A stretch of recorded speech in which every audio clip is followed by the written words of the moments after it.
Pour moi, la lutte contre le VIH, c'est ma lutte la plus importante pour la simple et bonne raison que quand j'ai découvert que j'étais homosexuel quand j'avais 13 ans par là, alors que j'avais eu aucune relation sexuelle encore à l'époque, le premier truc que je me suis dit c'est faut absolument que j'aille me faire dépister parce que je vais être séropositif. Parce que je pensais que homo était forcément égal à séropo. Salut tout le monde, je m'appelle Mini Majesté, j'ai 33 ans, je suis drag queen à Paris depuis 8 ans maintenant et je suis ici avec Fresh pour faire un chit-chat make-up. Le déclic du drag, je l'ai eu un petit peu par hasard.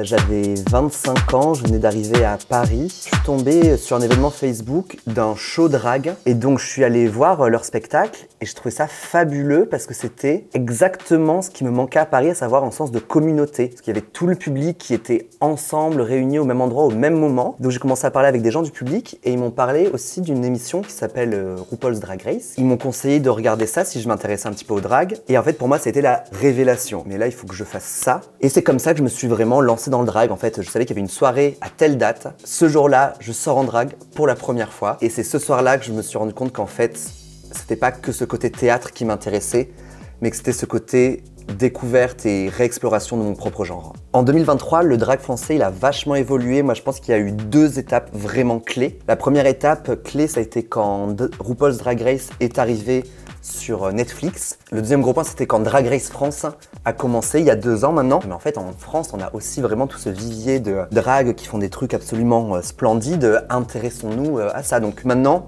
on a je sais pas combien de dizaines de drags qui naissent tous les ans. Pour moi, les drags, on est un phare dans la communauté LGBTQIA+.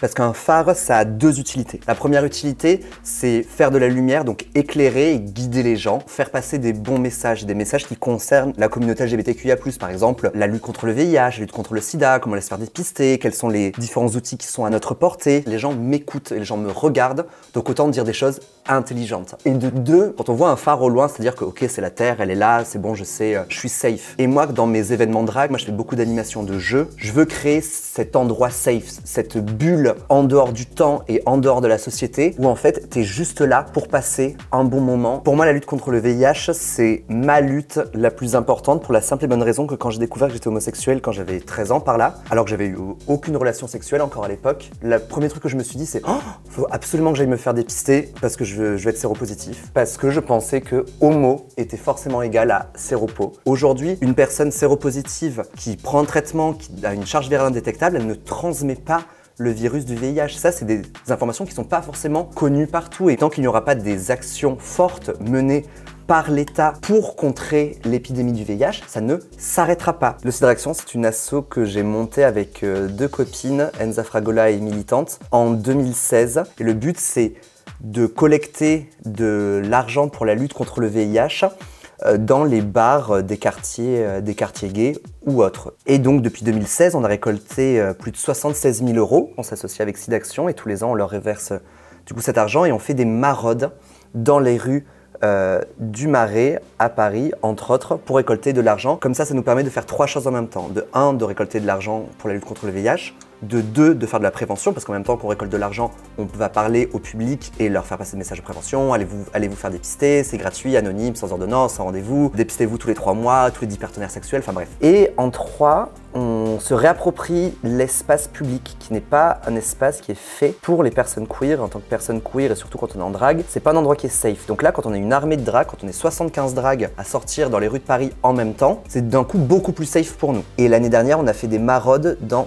14 villes de France. Ça nous permet de toucher d'autres personnes et de faire passer notre message de prévention et d'acceptance à un public beaucoup plus large. Et donc vu que l'année dernière, on avait déjà fait une drague en chair avec Enza et Emilio, on s'est regardé, on s'est dit qu'est-ce qu'on peut faire cette année? Et on va organiser les Drag Games parce que bientôt il va y avoir des jeux sportifs qui vont animer la France. Et nous on s'est dit et si on faisait la même chose mais version drag, avec tout pareil, une cérémonie d'ouverture, une cérémonie de fermeture dans le milieu drag pendant tout un week-end fin janvier pour passer un bon moment, faire du sport et récolter de l'argent pour la lutte contre le VIH. Les Drag Games par Tinder et Sidraction, c'est le 26 et 27 janvier à Paris, dans différents lieux, et on vous en dira plus très bientôt. Le drag, par définition, est forcément politique, juste par le fait qu'on remet en question la binarité de genre. Après, on a besoin d'être politique par nos actions, parce que malheureusement, il y a une montée de plus en plus forte d'extrême droite